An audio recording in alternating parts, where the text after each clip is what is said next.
Welcome to the Digital Forge podcast, the show where we explore the people and ideas shaping business, community, and the future of our region. Today, I'm joined by Louisa Harrison-Walker OBE, Chief Executive of the Sheffield Chamber of Commerce and former Managing Director of Benchmark. Louisa is a passionate advocate for inclusive growth, skills, and well-being in business. But her story is also deeply personal. After losing a close friend, Louisa faced burnout and was forced to pause, reset, and rethink how she worked and lived. What came out of that period was not only a stronger, more resilient leader, but also someone determined to start honest conversations about mental health, self-care, and sustainable success. In this episode, we talk about her journey from building a recruitment business to leading Sheffield's Chamber, how vulnerability made her a better leader, and a vision for the city's future. So let's get into it. Here's my conversation with Louisa Harrison-Walker OBE.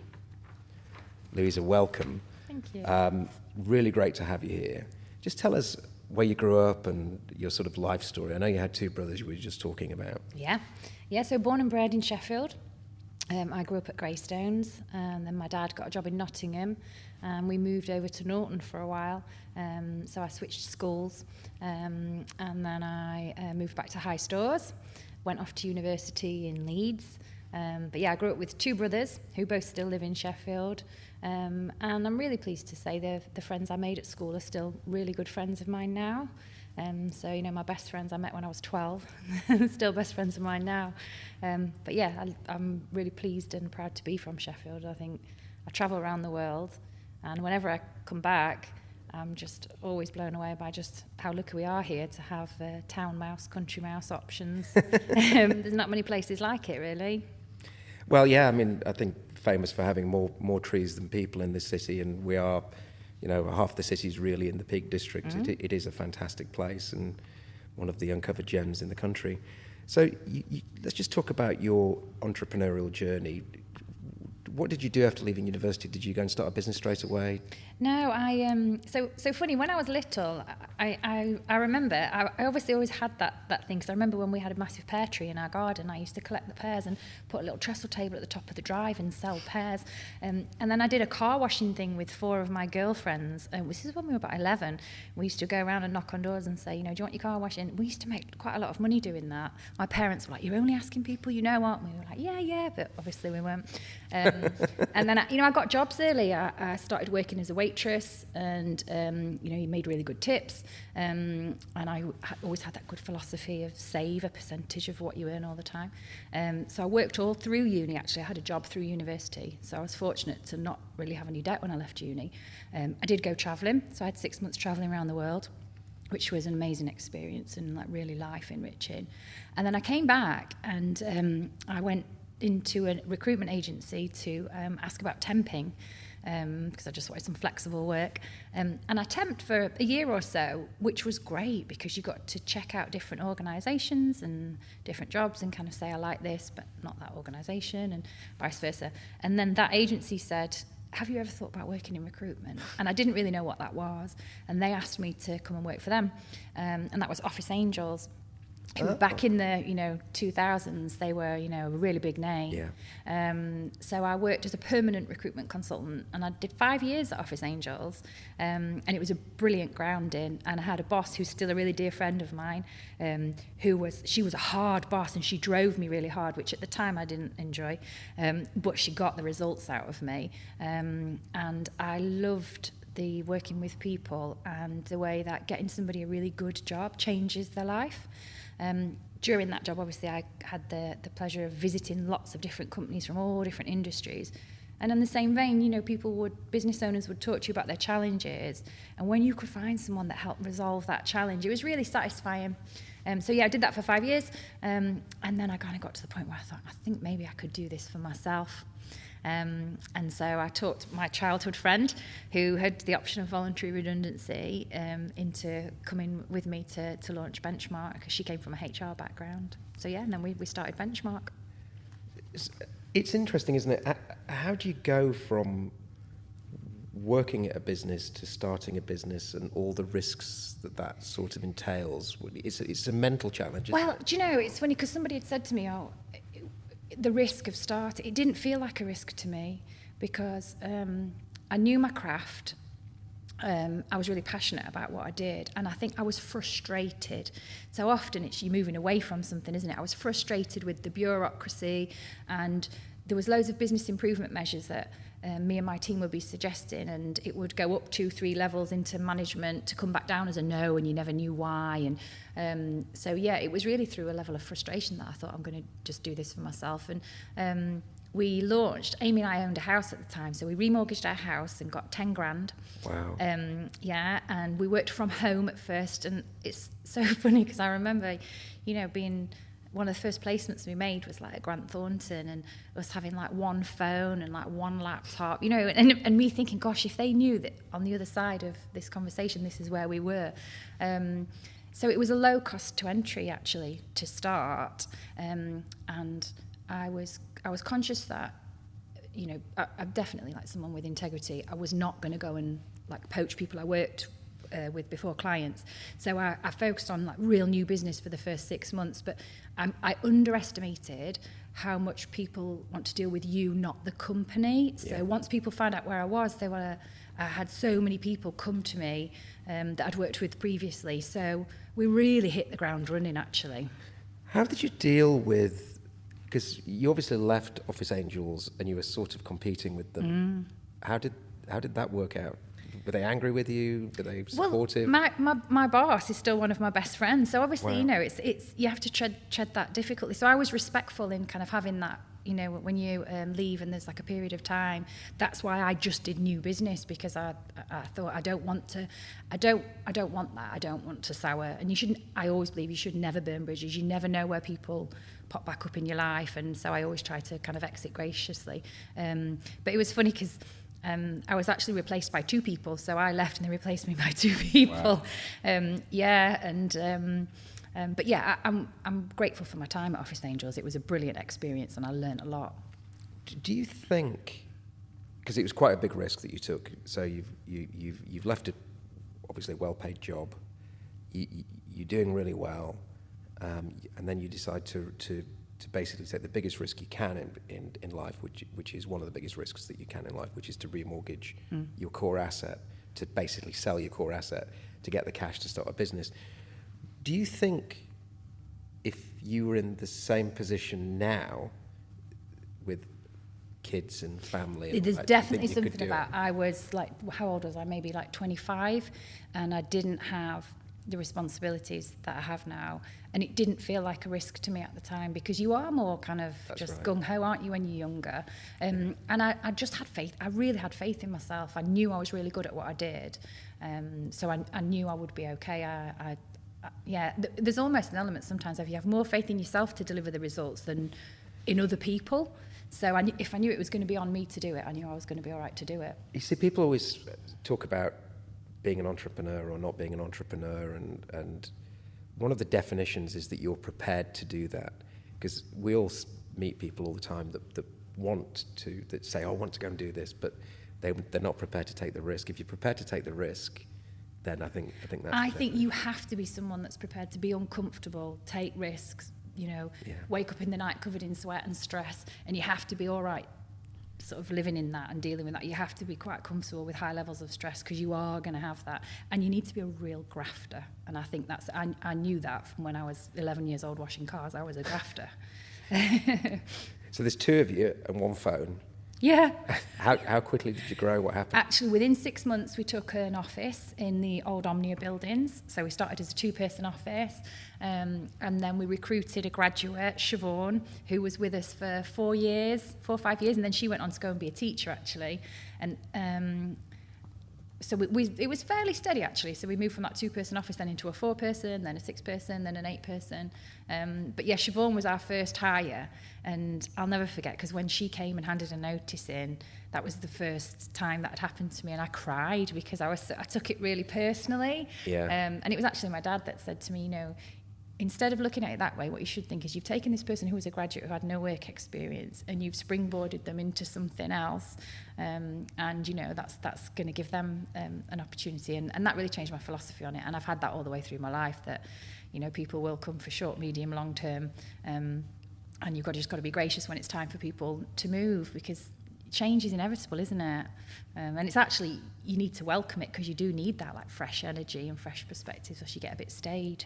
Yeah, I think that's a good way of looking at it. I mean, when you lose talented people, as a business owner, as a CEO, it's not great, but there is the other side to it, which is you've actually made this person more successful. Which is so we discussed earlier about being a female founder and the challenges still with that. Did it feel more challenging? Did it feel challenging back then? Oh, well, I suppose, you know, you live in the reality in which you live in, so I didn't really know. I didn't really notice as much. It didn't feel challenging back then. I suppose, don't forget, this was 20 years ago, and I feel like things were more buoyant actually then, so there was probably an element of it was easier.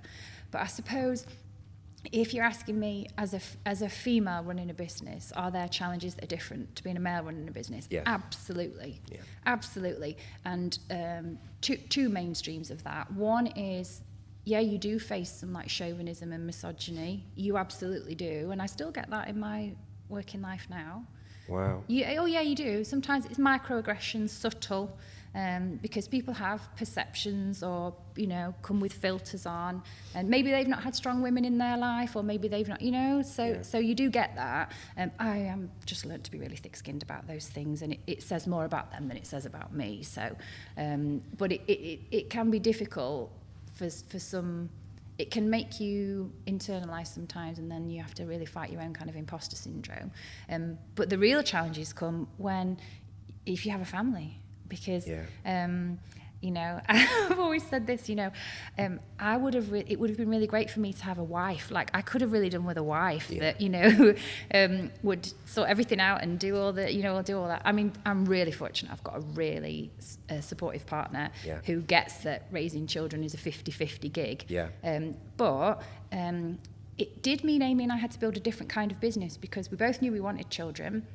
And so we both knew we were going to have to build a business that one of us would be able to step away from at any one time. Wow. Which is different. So I think male founders, you know, sometimes can run their businesses and maybe be a bit control freakery about stuff, whereas you do then have to work towards giving people autonomy and, you know, the power of giving power away, because you can't delegate pregnancy and childbirth and rearing. So you have to step away and you have to trust other people to fill that gap. Now, I was really lucky that Amy and I have been best friends since we were 12, so we had to have the conversation of who's going to go first and like tag team. Wow. Well, we did, because we know two other girls, women that had started a business at a similar time to us, where they didn't have that conversation. They didn't set out what their maternity policy was going to be until one of them was pregnant, and then it becomes very emotive. So Amy and I, you know, outlined what's our maternity going to be, you know, fair to both. We'll go off for this period of time. It was only short, to be fair, kind of 3 to 6 months, and then phased back in. And we both supported each other to be able to work part-time while the kids were little. But you had to kind of do all that and decide all that. But so you were synchronising, basically. We had to. It was really funny. I remember a picnic. We went to Millhouses Park with both our husbands, and we both got married within a few months of each other, and kind of say, okay, well, if we both get pregnant at the same time, that will be the end of our business. So you go first, then I'll go. And then it was supposed to be her go again and me go. And I lost a baby, actually. Oh, no. Well, you know, life happens, and it's really common. It happens to lots of people. But I lost the baby after my first baby. And so then I'd said to her, I'm going to not try for, you go. And then I found out I was pregnant, like, really quickly after. So I had to ring her up and be like, stop. I'm going to have to go now. Yeah. Oh, God. You don't, I mean, I hate to say this, but I remember when I went for dinner with my wife, and she said, Wandisco, what's your maternity leave policy? And I said, I don't know. And I then realised that I probably should. And then as a result of that, we changed our maternity leave policy to full 12 months. Amazing. Yeah. And because it's, if you think about it, nobody's going to go and do that to their body, you know, just to take advantage of getting 12 months leave. I mean, it's, you know, or build a family just because I can get 12 months out. Yeah, so that was really hard. That running a business and having small children was really hard, because I had to try to, I've said this before about having to work like you don't have children and raise children like you don't have a job. So you really had to, when you were at home with your kids, try really hard not to look at emails, not to take calls, which is really difficult, isn't it? And it did creep in. And then you would feel the guilt about, not being present. And then, the same. So that was a really difficult period of time. But we did it, and I'm really proud of us that we did it and that we got through it. And our kids, we got quality time with our kids. And we had good people in the business that helped us at that time as well. Yeah, my cousin's just given up her career, and she was very, very senior in McDonald's, actually. Very, VP level, senior VP level. And she's had to give up her career because she was losing the connection with her children growing up. And it goes so quick, they're not here for that long. Yeah. So one thing I would say that I do think is sometimes people don't realise, and it's not that I wax lyrical about this, but I think it's worth pointing out that as a female, if you take time out to have children, obviously it can affect your career prospects, but there's like the double tax of it. Of obviously you're not earning as much during that period. You often go back part-time, so you're not earning as much then. You're not making the same level of national insurance contributions, and a lot of people have been caught out with that. I have friends who didn't realise that, so then don't have the full contributions. But also your pension contributions.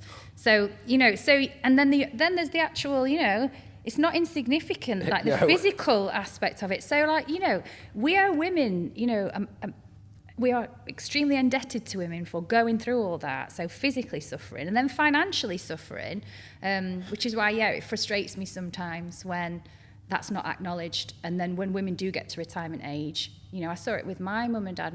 They were both teachers. My dad retired on a full teacher's pension. But because my mum had my big brother in 1976 before mat leave, and then me in 78 and my little brother in 81, and then there was periods obviously where she was part-time when we were little, her pension contribution is not the same as my dad's. Do you know what? It's good that women are speaking out about this, because the pressure is to not say anything. And but that is the reality, isn't it? So it's better to just be honest about that. So I sometimes think we need compensating more for that, to be honest. well, yeah, and it's I'm embarrassed to say that you just, as a bloke, you won't be on your radar in the same way. Yeah, but you've got to be educated about these things. Yeah. Which requires, I hate to say this, but blokes need to be taught about this stuff. Yeah. Most of us. And be more supportive, I think, and recognise when I see females that are running successful businesses, I'm aware of the challenges that they've had to go through to get there. So sometimes I meet some business owners and they'll take all the credit for their success, and I think, but you don't realise how blessed you were to never have to have any of those considerations or juggle any of those things in the same way. So they don't necessarily realise the head start they've had, and having somebody, if they are married, somebody at home that's taking care of so much stuff, that means you can only focus on your business. It also feels to me, and we'll move on to other things in a minute, but it also feels to me like so much of this is a box-ticking exercise where they'll be more inclusive, include more women founders, but it sometimes feels to me like it's just to tick a box rather than actually really trying to do something. Do you sometimes get that impression? Rather than actually acknowledging the challenges and making the adjustments to accommodate for that. Yeah, definitely. I'm so mindful of that, which is, I'm always conscious of, even down to the minute detail of when we do things, the time of day we do them, to make sure that, it can be, just all of that, just to... and I think it's for real action, it needs policy change, and hope we'll talk about that. You work at the Chamber in a second, but hopefully you can make some of these changes or influence some of these changes to actually happen. Yeah, but you need policymakers to be representative. That's the challenge. We're talking about founders and funding. While other people making the decisions are not cited on these things, are not aware of these challenges, haven't had lived experience of these challenges, you're not going to think about how they need to change policy to accommodate. Yeah, on the Social Mobility Commission, we have this discussion all the time about how when women go to get funding, then they are confronted with the classic VC, gilet, a bloke, middle-class, middle-aged white bloke.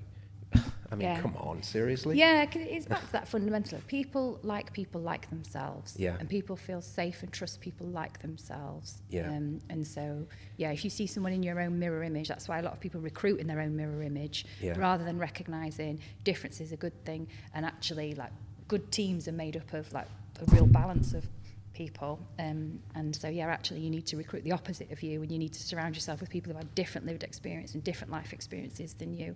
Yeah, and as you say, it needs policymakers to step in. Just going on to mental health and how the challenges of starting a business, running a business, growing a business, getting funding for a business. Something happened in your life, didn't it? And you had to reset. What was that? Yeah, one of my best friends died, and it just broke my heart. It really broke my heart. So the boss that I talked about, Laura, and her husband James were really dear friends to me and my husband, and I'd known them for 15 years, and we holidayed with them and our kids and all of that. And he was just such a great man, and I loved him. And he was from Somerset, which is where my mum's from, and he was one of three and I was one of three, and we just had so much in common, and he was just a great guy. And unfortunately, he had a skin cancer from a really bad burn on a holiday when he was in his 20s, which the skin cancer had been treated, and then 9 years it came back. And then it was on his lungs, and I found out the night before my 40th birthday. Laura had rung me in tears, and that it had come back, and I didn't sleep at all that night because I think I just knew. I think I just thought that's not good, because the way she described what it was and where it was, and then from the June to kind of the October, we had all this hope that because he was having immunotherapy that he might be okay. And then in the October they said to him, you need to get your affairs in order. They said, you can make plans for Christmas, but don't make plans for your birthday. And his birthday is early February. And he died on January the 16th. So it was having to watch him kind of, deteriorate and pass away. And I think I just had nothing in my emotional overdraft because, like, for 15 years, 20 years, I'd worked so hard, real workaholic, probably too much if I'm honest. I hadn't been looking after myself. I was just in bad habits of, drinking a lot of alcohol and all of that. So when he passed away, all the plates that I was spinning just went. Really? It was, and I just couldn't get out of bed. It was just. I've never have, and I hope I never do again. Had an experience like that where I just wanted to give up. I just didn't want to be here. It was just everything, and so. Yeah, that was a real period of reflection for me of like, right, okay, how are you going to get up, move on? And also I feel bad saying that because it's not like, he wasn't my husband, so that was part of it for me. I was like, if I feel like this, how does Laura feel when, and they'd got 2 kids. And she's incredible. She's like the most resilient woman I've ever met.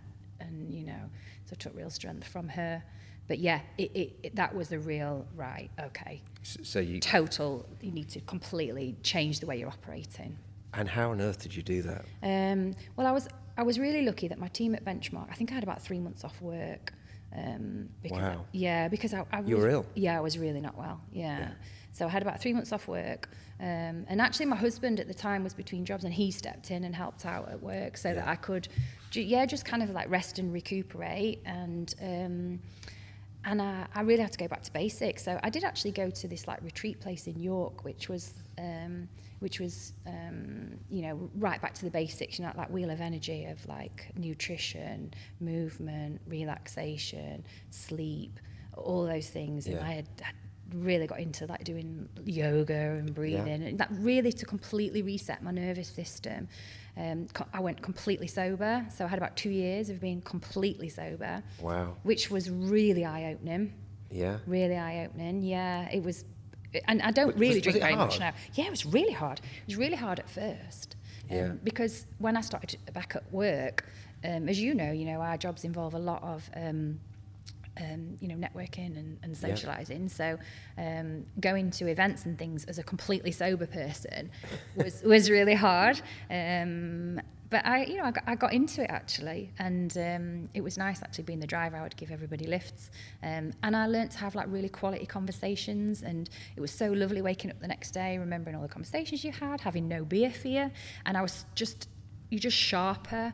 You have more less anxiety, more I suppose just more confidence in yourself when you're sober. But it was it's this culture here, the English culture is a very drinking culture. So people would say, oh, why aren't you having a drink? Oh, come on, have a drink. And you got a lot of that. So that whole thing about boundaries of having to be, it's funny, isn't it? Because you wouldn't do that with someone who was giving up smoking. You wouldn't say, oh, go on, just have a cigarette. Yeah. But people do. And I think for some people, if you're really sober, it actually can make them a bit uncomfortable in acknowledging maybe how much they might be drinking or might be. Well, we all do. I mean, I'm guilty of it, saying, he's not having a drink, what's wrong with him? As though there's something not right, and then be really concerned that somebody's not having a drink. Yeah, they do, yeah. But, my philosophy is it serving you? So what I did after 2 years of being completely sober is I then learnt the occasions on which actually it will serve me to have a drink. So, if I went to a wedding or, but I had to really watch that doesn't then just creep back in, because I am one of those personalities where I'm like an all or nothing. So if I would go out, I would be out till the early hours of the morning. I could never I'd just have one. So for me, it had to be none, or I'm going to be out till 3 a.m. So I have to pick my times now. How open were you about mental health with everyone? Really open, actually. It was obvious. Becca, who now runs Benchmark, she was amazing. It was. They actually said to me, "We can tell you've not been right for a while." So I was really obvious. To be honest, I didn't till I absolutely broke. I didn't talk to anyone or tell anyone, and I knew I was breaking, but I couldn't think of who to talk to or what to say. So when I've met people since who've talked to me about when they've had people in their lives who've passed or taken their own life because they were really depressed, and they said, I don't understand why they didn't speak to me, or I don't understand when, I was like, I actually do understand, because I just didn't have the words, and I didn't think anyone could help, and I just didn't know how to articulate, who to articulate it to, so I just didn't. And I also didn't want to burden anyone. Did you also think it was a sign of weakness, because you've got back to this female founder thing? I can't show that I've got this weakness. Yeah, I just thought you just need to, dig deep and carry on, really, and that's where it got me. So it wasn't until I broke and it was really obvious that, then I could actually say. But it was funny, because at first I remember, a few kind of who say, oh, you're not depressed, because I'm really good at kind of doing a game face and trying to be positive, but nobody knows what's really going on inside you. What would you, if somebody was facing this and the signs are there, internally that you're going downhill, if you could go back, what would your advice be to somebody that's facing that? What should they do? You do have to talk to someone. You have to talk to somebody you trust. So actually, in your case, who would it have been? My little brother, actually, because he is a psychotherapist. But again, but then again, it's because it's family. You don't, but actually, I think I did actually talk to the doctor, and so I was prescribed antidepressants, and maybe there's something psychological about that. I knew that wasn't going to fix me, but I thought, well, that might just give me enough for me to be able to start doing some of the things I need to do to make myself better, like do some exercise, yoga, nutrition, all of that. So actually, for some people, a doctor's a good first port of call, because they don't know anyone because there is a bit of shame about you don't necessarily, and actually picking the right person to speak to, because if you speak to someone who responds with, oh, I don't think you're that bad, or I think that's really not helpful. Yeah. Because you then think, oh, well, so I think picking the right person, and it's probably someone who maybe has had a challenge with it in the past. I think that's helpful if you talk to someone who's come out the other side of it. So a few years back, when I did speak openly about it, I had quite a lot of people reach out to me, which was really lovely. Good. Kind of saying, oh my gosh, I always assumed you were fine and you had everything together. So it's actually made me feel better knowing that you didn't, and that you've come out the other side of it. Because if they'd kind of said, if somebody like you, who they might see as like high performing or high functioning, can be going through that, then it's helpful if you know someone else you can relate to, I think. I think the openness and the way that you're still talking about it now is really refreshing, I have to say, because it is hard.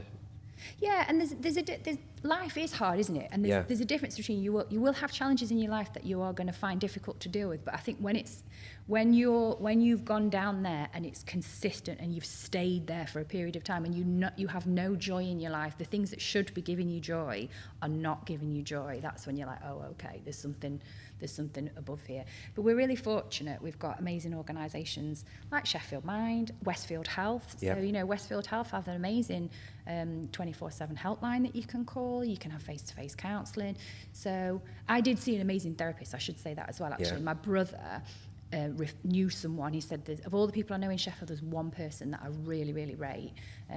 Dave Nishaw, he's called, and we work with him now through the Chamber. Better Minds is his organisation. Right. And I saw him really regularly for 6 months, and he was amazing. And he said to me in the first session, I'm not the first therapist that people see, but I'm the last. Yeah, and he was so good because there was so much like NLP, but it was all about giving you tools. It wasn't talking therapy because I don't want to just talk. Yeah, exactly. I'm an activist. Yeah. So it was all about practical things that I could do to help dig myself out and maintain my well-being. Do you think, as you continue, when you went back into the business, do you think you were a better person? Do you think you're a better leader? Do you think you were better at... I think I was definitely like more empathic and compassionate. So not long after that, one of my team members had a really significant mental health challenge, and the way I handled that, and in fact, actually, she'd not told anyone. I could tell. That was what was interesting for me afterwards, is I could spot people everywhere where I was like, you're problem drinking. And I could say, well, like, I could just see it. Like I had crystal vision of spotting people. So with her, I could tell she wasn't okay. And so she opened up to me, she wasn't okay. And she turned up at work in a real state, and I took her home actually, and she stayed at my house, and I put her in touch with Dave, and she's doing amazing now. But yeah, I think he probably saved her life, I think. But I wouldn't have spotted that, I wouldn't have realised. And also, I might have approached it from a bit more like, this is not appropriate, turning up at work, you know what I mean? And I just completely didn't. It made me more human. Do you think that also, you've obviously, you created this great business, really successful, and then you went into the Chamber. What made you decide to do that? Well, to be honest, after I went back when I wasn't well, I think part of the acknowledgement as well for me was recognising that I didn't want to be running a recruitment business anymore. Really? Yeah, because I'd done nearly 20 years in that industry, and it's hard. It's a really hard job. It's quite a thankless task. And actually, even if you are someone who, our whole thing was about being ethical recruiters, and we were known for that. But you met with a lot of kind of prejudice. And at the end of the day, if people are your product, it's not like a computer in a box where you turn up and has it got all the wires, everything's here, tick. Yeah. People are unpredictable, so you can't control how they behave in the workplace. But if it didn't work out, you'd get the blame for it. And I think after 20 years, I was tired, and so it was helpful that Becca had been with me getting on a decade, and she wanted to have her own business, and so it was actually as COVID hit that we started having conversations about what might the future look like, and then we did an MBO, and Becca is doing a roaring job with Benchmark now, and I'd been involved with the Chamber a decade because I joined it when I started business, because I was like, Chambers are a great way to network, and I needed to make sure I was doing things like legally and compliant, so I appreciated all of that. And I'd been on the representative council, I'd chaired that representative council, and I'd been on the board. And COVID hit, and then myself and another board member were asked to step in interim for 6 months, and then 2 years later we were still there interim. So I'd really moved away from running the business. Becca was running it by then, so by the time we did the MBO, I was completely removed, really. So just tell us what the Chamber is, what you do for the Chamber, and what the sort of next 5 to 10 years looks like. Okay. So Chambers of Commerce are like really old organisations in a way. Ours is 170 years old. 170? 170 years, yeah. It's, were we 1857? So just coming up to 100, we're 168, but yeah, 170 years. So Chambers were established to be the voice of business, and really actually to like lobby government on behalf of business. So that's still a big part of what we do. So, things like the Employment Rights Bill that's coming on. at the moment. So making sure that we can represent business and try and make sure that policy and decisions are good for business.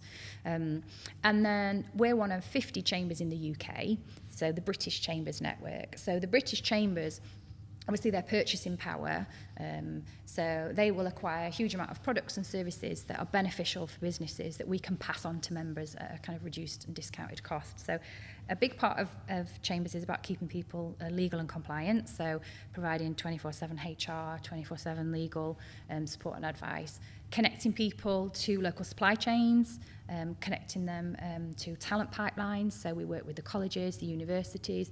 So it's, I suppose, all aspects of running a business. The chamber is there in some cases to be the provider of services, and in some cases to be that kind of triage to help you find out who you should talk to, and also to be that bit of a lighthouse of signposting. So it's just a quick way of getting into the local market. So a lot of people who will move a business here or start up will join a chamber to just accelerate those networks and that growth.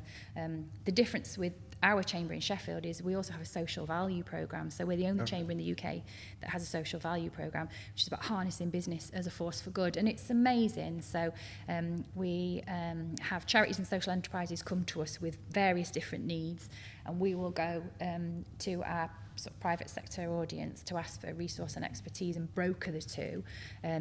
But rather than doing smaller projects, we work on like larger projects where you've got economies of scale by bringing in lots of organisations. So a great example of that was the green fence at Hunters Bar School. Yep. You know, that was, they'd started it at Hunters Bar and they'd struggled to get it over the line, and we got involved through Sheffield Business Together, which is our social value network, to bring about 70 businesses got involved in that to get it over the line. And we're now on the 4th school, and we've done forest schools, outdoor areas, Pittsmore Adventure Playground, creating all these great outdoor green spaces for the next generation. And how long has the Chamber been doing this? So about 6 years, Sheffield Business Together, yeah. So we've worked with BITC, so Business in the Community, and also the Sheffield Property Association, one of our supporters for Sheffield Business Together. Yeah, it's interesting. I love it when I don't like talking shops, because it's like we all sort of going to do this, going to do that, and then nothing happens. But when you actually get down to something tangible and you actually provide something to the community, that's really cool. Yeah, well, the See It Be It programme was a pilot that we did it to 2 sixth forms in the north side of Sheffield, and that then rolled out, and power giving power away. That's gone into Sheffield City Council now. There's a team of people now, and See It Be It is being held up as like a national exemplar now. They're trying to replicate it in other cities, which is all about providing careers, education, and role modelling people, to the next generation. And you personally also have a lot of impact on the community. St Luke's Hospice, Common Purpose, etc. To just talk about what else you're doing personally in the community outside of the chamber. Well, I joined St Luke's when James passed away, because James passed away in a hospice, and so I'd been to see him obviously in the hospice. I didn't know what hospices did till I was in one, and they gave him such a good death that then I understood the value of a good death. And actually, I had my interview for St Luke's, and they rang me on what would have been his 40th birthday to ask me to join the board. So that kind of felt like, full circle moment. So, I did that because I wanted to do something, there'd be something positive that came out of that experience. But St Luke's is a wonderful organisation, care at the core, and it's all about helping people have good deaths and supporting families. We are all going to die, and we don't talk about that, but we are. But my first trustee role was at Willow Hall Farm, which is an educational trust. Again, parents were teachers, and I always wanted to be a farmer when I was a kid. Really? Yeah, so I loved being a trustee up there, and that was my first foray into being a trustee, and I was really blessed because the people in that room at the time with me were Hugh Facey, Graham Royal, Alex Pettifer, some of these real big titans of industry. Hugh's a lovely bloke, Yeah, so I learnt a lot from being in those rooms with them, and that's one of the reasons why I did. Obviously, it's nice to do, and I'm motivated by that, by doing good. But I got something out of it as well. I learnt a lot from a personal, professional development point of view. And then I also did a stint on the South Yorkshire Housing Association, because really passionate about, helping people who've had less structural advantage than me. So South Yorkshire Housing Association, I did a stint there. Common Purpose, which is a leadership organisation that works across public, private and third sector. So I got involved with Common Purpose probably 10, 15 years ago, and that was really enriching for me, because up until that point I'd only ever dealt with people in the corporate world. So when I went to Common Purpose and I met these leaders from public sector and third sector, it was so insightful, though, the different approaches, the different challenges, and also the commonality of loads of those challenges. And then, I chaired their regional advisory board. But I loved, and Common Purpose, you would go behind the scenes of organisations. So I loved that philosophy of being able to have these leadership conversations. Like, we went to the prison in Leeds, which was a fascinating experience. And, to talk about perspective, I thought I'd had a tough day. And then I met some of the leaders in that prison, and they were talking about how, sometimes you would come in and someone had taken their own life. So it was good for sense checking yourself about when you were getting stressed about things, of actually, like, you don't know you're born compared to some people's jobs. You get an amazing level of satisfaction, possibly for me more than I've got in any business transaction, IPO or anything else, is actually doing something for your local community. You get far more out of it personally. Absolutely. Yeah, and the probably the one I'm the most proud of was when my local library nearly closed. Which one was that? Totley Library. Yeah, and I was really like, my Myers-Briggs profile is campaigner. Well, I was like, we're not having that. Yeah. So I really kicked into gear, and for every Monday night for about a year of my life, me and a group of volunteers in Totley galvanised, and we recruited 100 volunteers to put in a bid to co-run the library, because we were the 7th most used library in Sheffield, but we were on the list to close, because there was that perception of, if you're in that postcode you don't need a library. So we had a public meeting where all different people from the community talked about how and why they use the library, and I think that really changed perception of actually who uses libraries and how important libraries are. They're one of the last free places. And we know, don't we, the value of, if you can develop a love of learning and a love of reading in those 0 to 5 years, that is one of the biggest indicators for lifelong success. So I love that we did that. We were really blessed that there were so many talented people in our postcode. The biggest amount of plus 65 catchment is Totley, so there was a lot of older people who could volunteer, so we were really lucky. But it's amazing now, that library, it's 10 years on. They have a film club they go around and collect with the minibus, collect some of the older people who would otherwise be isolated and lonely. They have a film club for kids, yoga, reading, history, walking, all of it, and it's completely run by the volunteers. The council look after the building, as in they pay for that, but the cleaning, the gardening, everything is completely manned by volunteers. Wow. And you instigated that? Yeah, well, me and the group, someone had put something on Facebook about it was going to shut. The thing that I did that was the most transformational was I got a big banner that said "Save Totley Library," put it outside, because people didn't know. And then my job really was to kind of, a bit of coordinating and organising and just keeping it going and recruiting those volunteers. So we had these big open days, and we were all filling in our consultation responses, and then we found a software that would enable people to book onto their own slots and such. Yeah. And then I remember about a year in, when I'd gone to a meeting and there was a conversation about where they were going to keep a certain folder, and I thought, right, my time here is done now. So I stepped away then. You know the kind of conversations we have here, honest, ambitious and focused on what's really shaping the future of UK industry. Now, imagine taking them even further. That's exactly what the Digital Forge membership is about. This isn't just another network, it's a proving ground where connection, knowledge and opportunity collide.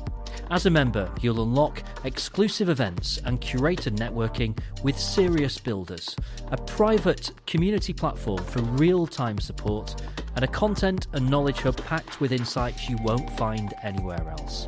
Plus, you'll gain access to exclusive discounts and the chance to learn directly from mentors and seasoned founders who've already walked the path. Everything we do is built on trust, clarity and intent. No noise, no theatre, just the right conditions for progress. So if you're ready to join the future of UK industry and step into a community built to accelerate growth, Join other members at forgedforgrowth.com. So just some quick fire questions. What's your favourite place in Sheffield to recharge? Well, there's so many, isn't there? I really like Lady Canning's, actually, because I like that walk as you walk along and see it. I like Mearsbrook Park because you can see the view. I like anywhere where you can see a view, but I really like Padley Gorge. Oh, yeah. Yeah, Padley Gorge when there's not people there. Yeah. Really, I mean, it's great that people use it, but it's actually, if you can get there when there's... Sort of autumn, winter time walks, yeah, all of it. I Yeah. love it all year round. And a leader that inspires you? There's loads of leaders that inspire me, but probably who came to mind when you said that was Julie Kenny, who obviously just passed, but because she was, for me, she was so supportive and encouraging of me, but she was operating at such a high level and in so many like important rooms, but she didn't have any airs or graces, so she was so authentically herself, and I loved that about her. And she was like an iron fist in a velvet glove, you know. She was never like rude or harsh, but she didn't mince the words. But it was always delivered with like care and from the right place. And she was involved in just so much. And she was such a trailblazer. Oh, she was the most honest, intelligent, brilliant person. And she got stuff done. Yeah. That was the thing. No I like talking. People I like people that get things done. I'm an activist and I like to see action. Yeah, I totally agree. The best well-being habit that you've adopted?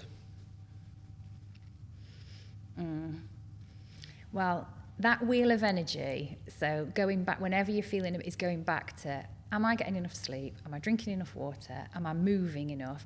Probably the best one for me has been taking up more activity. So park run.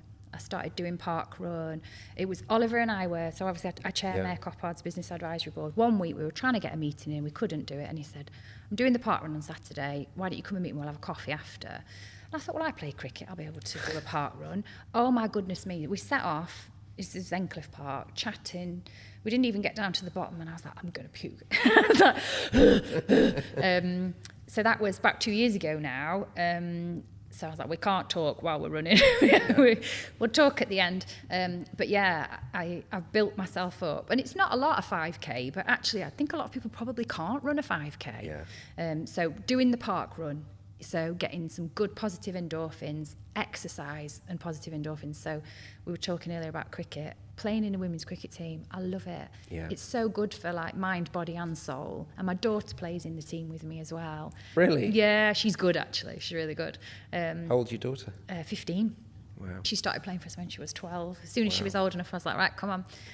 So yeah, I would say actually getting active, whether that's walking the dog, doing a park run or playing cricket. And a book or resource you'd recommend to other leaders?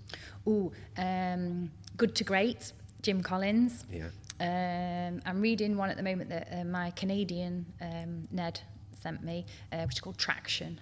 Yeah. Which is also a good one, and Mission is also a good one. Yeah. But I like the Daniel Pink books as well. Yeah.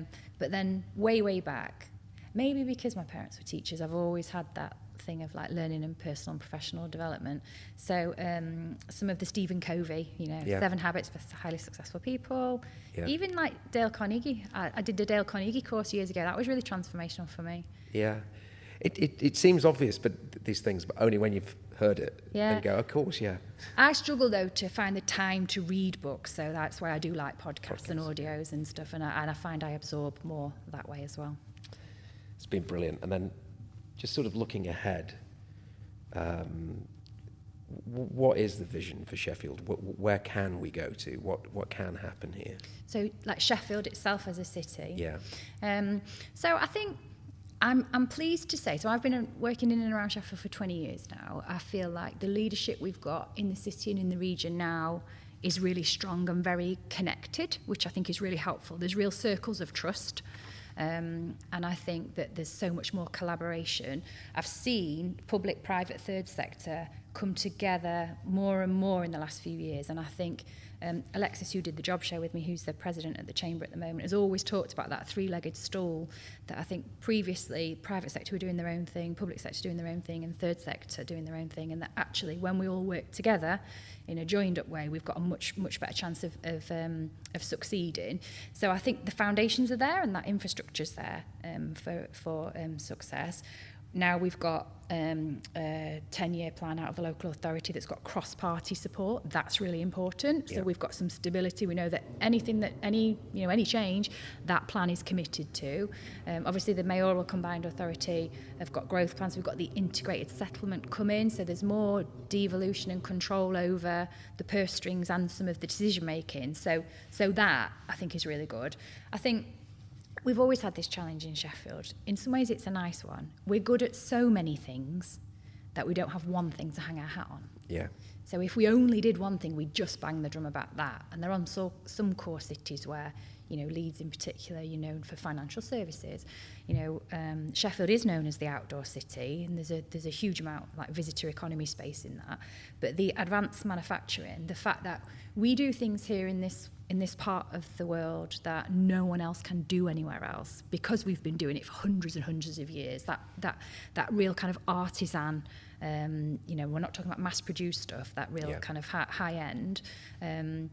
So the strengths in our bow there, the health and life sciences. Some of the down at the Olympic Legacy Park, the Advanced Wellbeing Research Centre, the Centre for Children's Health Technology that's come in. We are world leading in advanced manufacturing and health and life sciences. And then we've got the creative digital industries. And again, there's companies here, Sheffield Digital, amazing organisation that support the digital industries. That we've got companies here, again, world-leading companies. Oh, yeah. And that's tech and digital. But then you talk about creative and culture. You think about Adolescence, the most downloaded thing on Netflix in recent history. Warp Films based in Sheffield. Sheffield Theatre's biggest theatre group outside of London. So the cultural offering here is really strong. So I think it's been a challenge to articulate all the strengths of Sheffield, but I actually think the Sheffield Inspires brand that's recently launched is a great way of doing that. Sheffield's got its challenges like many core cities. We've got one side of the city higher life expectancies than the other. I think that's relatively common across core cities. It's not been an easy 5 years, has it, for business and for individuals. But I feel like Sheffield, as part of South Yorkshire, has got its act together and has got some major plans. We've seen the recent developments in the heart of the city. There's some significant plans around housing and populating the city centres to improve the footfall and the investment into the city centre. So I think if we can have more policies out of central government that actually help more businesses start, scale and stay, then we'll see that tide start to rise for everyone. I think you've done an amazing job at bringing all these things together. And certainly before you got to the Chamber, I think, I would have had difficulty joining it, but we've got, 2 or 3 organisations that are now members of the Chamber because we can see the value, we can see what you're trying to do. So huge kudos, Louisa. Thank you. This has been an absolutely amazing and eye-opening, interesting talk today. So that was Louisa Harrison-Walker OBE. Huge thank you to her for such an open and inspiring conversation. I mean, the way that Louisa's got through these difficult times, personal experiences, being very honest about a breakdown and then recovering from that and then taking on the Chamber of Commerce and building a fantastic recruitment business. And if you've enjoyed this episode, please share it, leave a review and subscribe so you don't miss future conversations. Thanks for listening. I'll see you next time. That was brilliant. Thank you, Zara. That was absolutely brilliant.